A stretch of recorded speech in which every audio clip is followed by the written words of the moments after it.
Purposely. Your life, God's purpose. Listen at purposely.com.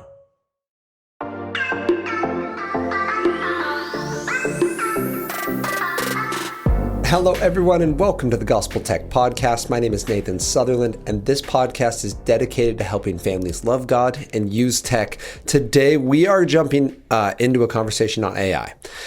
I am excited for this conversation because it's both progressing from where we have been discussing, and it picks up with the news. So recently, there's a very famous lawyer named Neal Katyal, and he recently had a tweet. Because I can't call them an X, I just won't. So, had a tweet where let me just read a little bit of it for you. He argued the tariffs case, is very excited the tariffs case won, and I'll read you portions. And as of the time of Wednesday night of this past week, this had 1.4 million views. 5 months ago, I argued before the president's $4 trillion tariffs at the Supreme Court. In 237 years, the court has never struck down a sitting president's signature initiative. Legal scholars said it was impossible. Some of my own colleagues said it was impossible. We won 6-3. He goes on to talk about, I had a mindset coach, an improv coach, a meditation coach, and Harvey. Harvey predicted many of the questions, was brilliant, tireless, occasionally insufferable. Here's the catch. Harvey isn't a person. It goes down to say, tomorrow TED, the talk forum, releases my talk about what really happened and what I learned standing at the podium. AI can predict, AI can analyze. What AI cannot do is what actually won the argument. Connect, read the room, hear the justice's words. So go find yours, go deeper in this age. That's where your edge lives, is the human edge. So he posts this tweet about how awesome he did and how AI was his superpower that got him there. The actual TED Talk itself, which by the way, this was like lambasted as on so many levels of like, what are you doing? Like, we get it. You're very smart. You're very good. Congratulations. But what TED Talk, which you should actually watch, is much more interesting than that tweet. The TED Talk basically comes down to, hey, AI levels the playing field for everyone. And as someone who's experienced a lot of academic success, Mr. Katyal is attempting to say, like, yes, I'm good in front of people and that's my strength. And like, that's what I play to. And like AI helped me get this. And it's actually very interesting. The quote I like the most from this presentation, and it really needs to be referenced because otherwise we can just make fun of this really random situation. But he says, now this is bigger than just law. It's about all of us. For centuries, the expert was the person who read the most, who remembered the most, and who'd seen the most. The seasoned doctor, the experienced lawyer. Their edge was accumulated knowledge. AI is making that edge nearly worthless, not because humans no longer matter, but because the particular advantage, pattern recognition across vast data and breadth of knowledge, is now available to anyone. And that, I believe, for us is the takeaway. So if you've heard about this Neal Katyal thing or you have any strong takes on it, like, that's great. But the point for us as parents and for followers of Christ and for individuals living in an AI environment, to the extent that we even understand what that means, Mr. Katyal's point is huge. This has leveled the playing field. I mean, if you think about it, like, it doesn't take away the human element. There still needs to be a person to apply that info, but this is the next step for us growing up with Google. And if we just wanted to know a fact, we could just Google it. Like, oh, I don't remember that. Google it. If I can't remember a Bible verse, I can type in the phrase. If I don't remember the phrase, I can give it the context. Like, what did Jesus say about seeds while talking to a large crowd? Like, and it'll give me the 7 instances of that. Like, it is just a more advanced version of a skill we've had, right? You could always go to some kind of biblical study tool and you could look up keywords. And sometimes one in the back of your Bible would have 5 instances, but you could find a bigger one and it would have 50. And Google just gives you all of that at your fingertips. Now, is that bad for human understanding? Yes, it's terrible because the time it took you and the intentionality required to go find those books were an important part of being deliberate. And this has leveled the playing field. So someone without the time, so that someone who's a stay-at-home parent with kids at their ankles can still get that info quickly and move on with their reference or their study or their sharing or their encouragement or their personal reflection. Like, they can do that because it's leveled the playing field. No longer do you have to have these tomes stashed in a back corner or have access to a library that has them or have the time to flip through them and store them. Like, it's leveled playing field. Similarly, our children no longer need and hear me out to the end of this thought. They no longer need the ability to write a 5-paragraph essay on their own. Not because it's not an important skill, but because they have a very capable tool that will do that product for them. But the downside is very similar. They actually don't know what they know and they don't know. Very similar to us, if we can just look up a Bible verse when we want it, there's a chance that we don't actually know that Bible verse. We remember there was a reference there, but we may not know that verse. And if we don't have it in our hearts, it does get more difficult to apply it and to reference it and to make sure it was done accurately, because we need to know some of that context. You get no context when Google pulls you up a verse. It's just that verse, sometimes in a list of other verses related to the topic you searched. So now we're missing out. And actually today's verse will be an example of that, of like, ooh, the context matters. So sorry, I didn't mean to tease a Bible verse, but that context does matter. And we lose that. Similarly, when our children write a paper with an internet assistant, say ChatGPT, yes, they get a good product, but did they produce the product? Like maybe they did that fully knowingly. They just don't have the time and they just need a little support. Okay. Maybe they just prompted the AI, went and changed some words so it looks more like they did it, and they don't actually have the ability to synthesize the ideas, and they may not even know that yet. They just know, I know how to do this, and every time someone asks me to do it, I'm going to come back here and do it again. And there is a concern of a loss of skill. So then we have Mr. Katyal, who's like, I used AI, and it's leveled the playing field. That doesn't mean the product always gets better. It means a very smart person who's incredibly capable at his job already has said, whoa, AI is really good at noting data over massive sums of space. In fact, he goes on to say this. He's named this AI Harvey. They custom built it for this particular case. And he goes over 25 years of court, everything basically went before the Supreme Court, and then asked the AI, hey, here's what we're arguing on. Here's kind of my talking points. What should I expect? And it went justice by justice and said, this one's going to be concerned about this stuff, this one, and was able to predict. He even goes through and predicts, like, here's what Harvey said this particular justice would say. Here was her response. And it's almost verbatim. And that, right? Like, that is something a person could have done by reviewing 25, like that's a doctoral degree, to go over 25 years of Supreme Court on a specific topic and then start writing out, this is the way each of the 9 justices would respond. But an AI is really, a large language model is really good at that. Like, that is what its superpower is. So give that to someone who's already capable, already smart, already has the relationships, already understands how he wants to handle this case. Okay.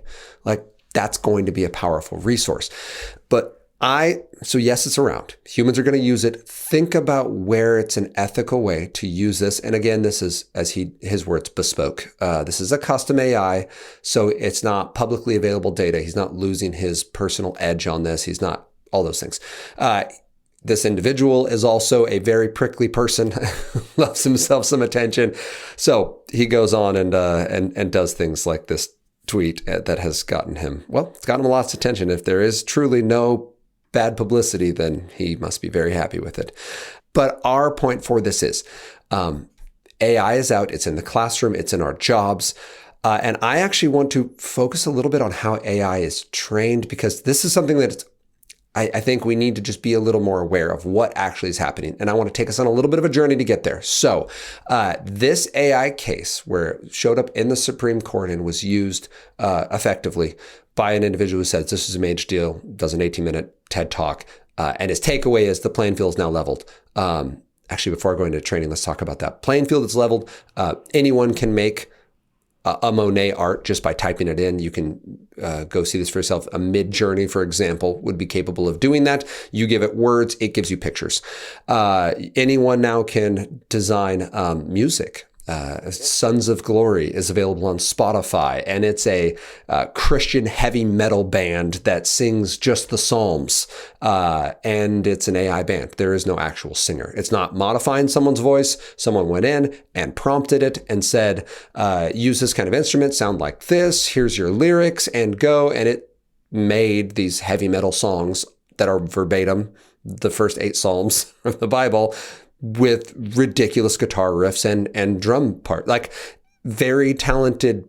You'd have to be very talented to recreate this, but it's all AI. So anyone now has access to incredible music production, to incredible art capabilities, to very nefarious opportunities, to essay writing, to massive levels of research and data recognition.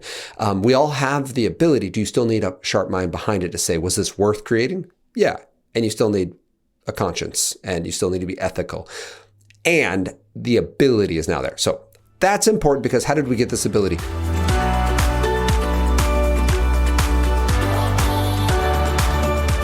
Parents, as we strive to raise kids who love God and use tech, it's intimidating to look at this next stage of life and think about what academics may look like for them.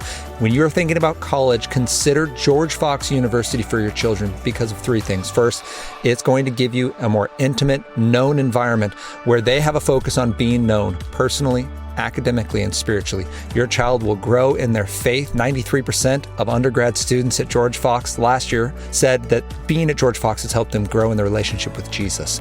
We also want them to grow academically, which means being a part of a university with rigorous academic standards and opportunities to be engaged.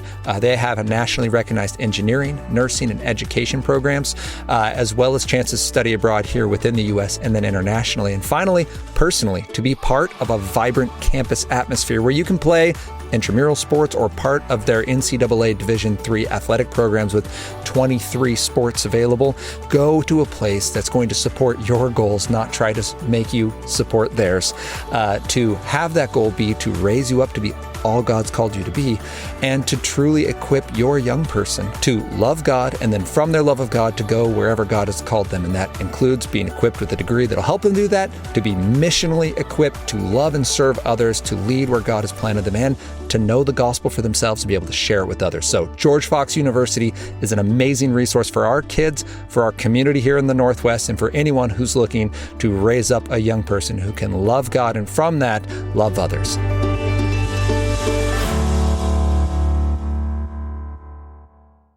I want to take just a look at OpenAI and then Anthropic. OpenAI, if you go back to 2018, they had spent a long time creating something that could play a video game. So in 2018, I actually don't even know the name. I'm assuming it was the OpenAI 4, because the next year it's OpenAI 5, but I actually don't have the name of what the product was. They picked a game called Dota. And all you really need to know about this, it's a video game. All you really need to know about this video game is there's 5 players on a team, and their job is to march across this map and defeat the other team's main tower. In the middle, there's little mini towers. There's, dozens and dozens of different heroes you can pick from. Every hero has special abilities and ways to support the other heroes, or to lead with superpowers that they need the support of other heroes. So it's very complex. So, just imagine chess, but if you can change your queen out for a different character, that's super strong, right?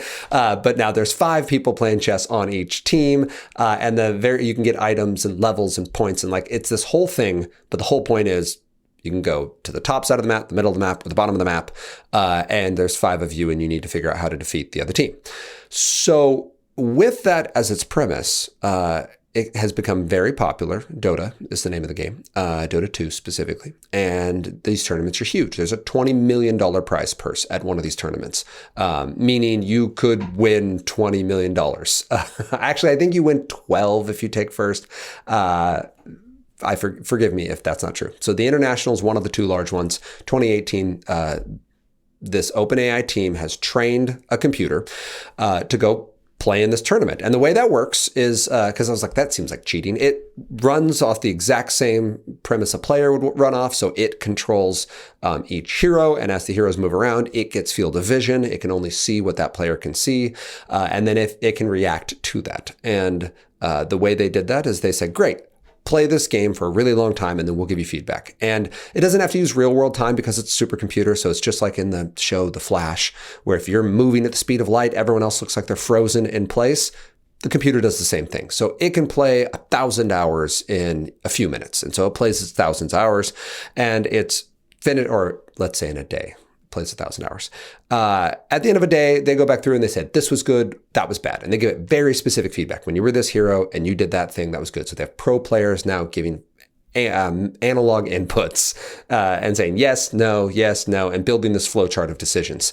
And it trains and it trains and it trains. And they ended up training it for 10,000 days was the amount of in-game time the computer had. It took them 3 months to get that. So obviously they didn't wait 10,000 days. But the computer was able to get just tons and tons and tons of reps because it has tons of processing power.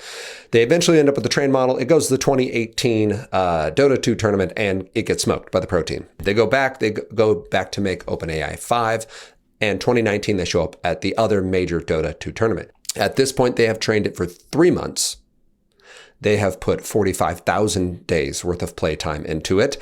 And it comes back significantly stronger. It even does a little trash talking, which I appreciate. Doesn't matter for our greater conversation, but it notices like, oh, people seem to trash talk to try to make their opponents upset. And so it does. At one point, about 5 minutes in, it's like, I predict a 90% win ratio. And sure enough, it absolutely trounces the pro team twice. It wins 2-0. That was an incredible amount of input, and OpenAI's kind of reflections on this as a company is same thing. Like, yes, it did something very complicated. Yes, that was a milestone for us. And OpenAI 5 took so much manual feedback and so much intensive time that it wouldn't be practical in real world solutions because it would take too much to tell it, yes, that was good info. No, that was bad info. So then we jump forward and we get our 2022 OpenAI products that lead us to a 2023 ChatGPT and kind of the advent of AI as we think of it. Blast super forward then to 2026 and of 2025 actually. Amazon announces, hey, we've got a warehouse in Michigan. It's 1,200 acres. So for context, that would be if you walked in a straight line for 40 minutes, you would walk from one corner all the way to the next corner of this warehouse. That is 1.8 miles square is what 1,200 acres is. Then you could take a 90-degree left. You'd walk for another 40 minutes and you've now walked half of the building. You've ended up on the far corner of that building. So it took you 80 minutes just to walk the span of 2 walls. And they say, we have 1,200 acres. It's filled with servers, and these servers are filled with our Trainium 2 chip.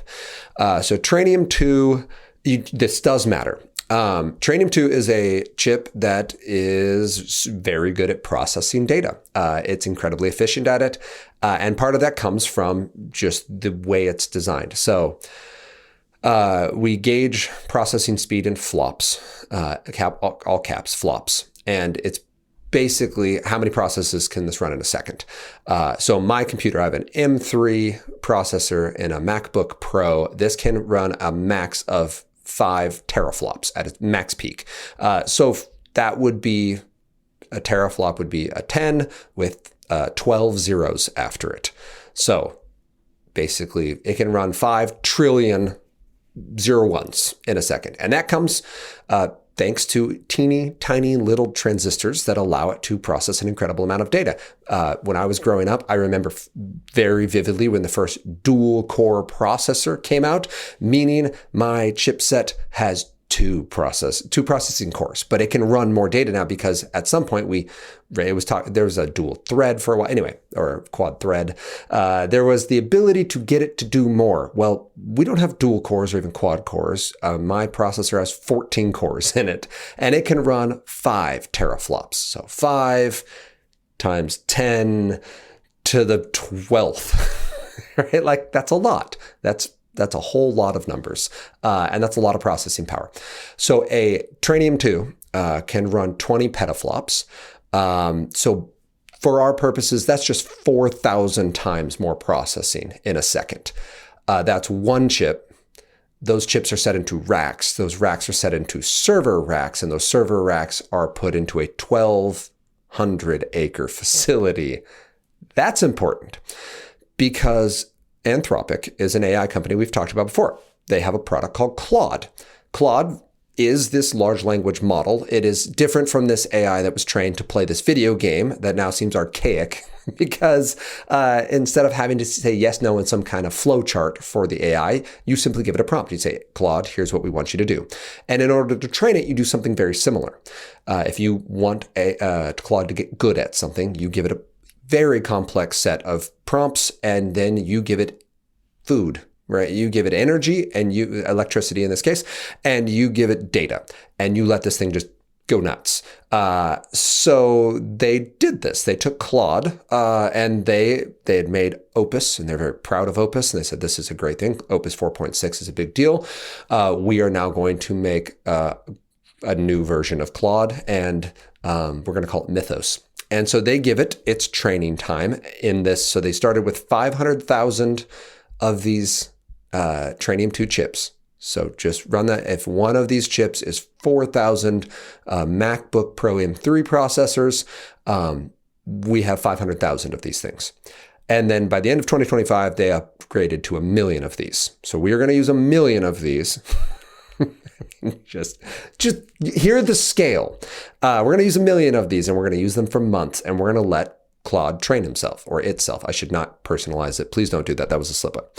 And at this point, I just want to kind of I want to leave that here, that this idea that we have this massive AI that is going to be training itself using a huge amount of computing power, we're just going to wrap up the conversation right there, because otherwise it will expand to a massive conversation. And I want to make sure I can put a bow on the second part. So far what we know is that AI is being used in the real world. That Neal Katyal this last week was like, I made a bespoke AI and it's amazing. And not only am I amazing, but my AI is the wave of the future.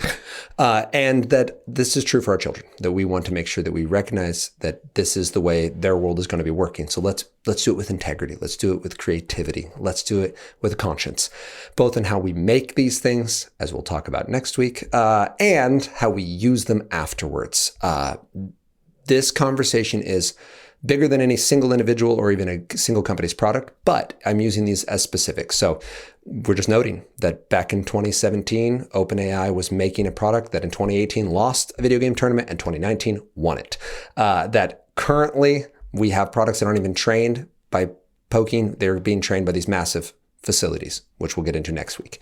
And our takeaway from this for this week is a deliberate focus on not gaining the world and losing our souls. Jesus says in Mark that the premise of following him is to die to ourselves and to follow him. He talks about being ashamed, as we'll cover next week. But the shame is not, I'm scared to mention him. The shame is, I don't like God's plans. It's the shame that Judas felt. It's the shame that Peter used to rebuke Jesus and say, no, you're not going to die. You're going to be amazing. We're all going to win. And he's like, yeah. No, we should probably set on that for a minute, Peter, because that's not actually the plan. And therefore, you're fighting God's will. Let's not use AI to fight God's will. Let's use AI to do God's will. And so, yes, we'll get more into this training. We'll look at Mythos and what that could mean for the future, because Katyal's like, we should all use AI at all the times. And maybe, all right. But we also need to be deliberate about, is this the time to use this resource? Or is this a time to see that what God's calling us to is hard, and it may not be the kind of thing we solve with AI. It might be the kind of thing we deliberately step into because people are needed who carry the Spirit of God as jars of clay. And when God breaks us, he spills out, not bits and blips from an AI. So with that in mind, I hope this was encouraging. I hope you join us next week as we continue this conversation about AI, used at a high level, used by our children, used in the classroom, used in our daily lives, and what this looks like both on the production side, but then on the use side, how we can make sure we use it well to look more like Jesus and not distract us from it. Hope this is encouraging for you. If you have any questions, reach out nathan@gospeltech.net, and I look forward to joining you next week for this conversation about how we can love God and use tech. I'll talk with you then.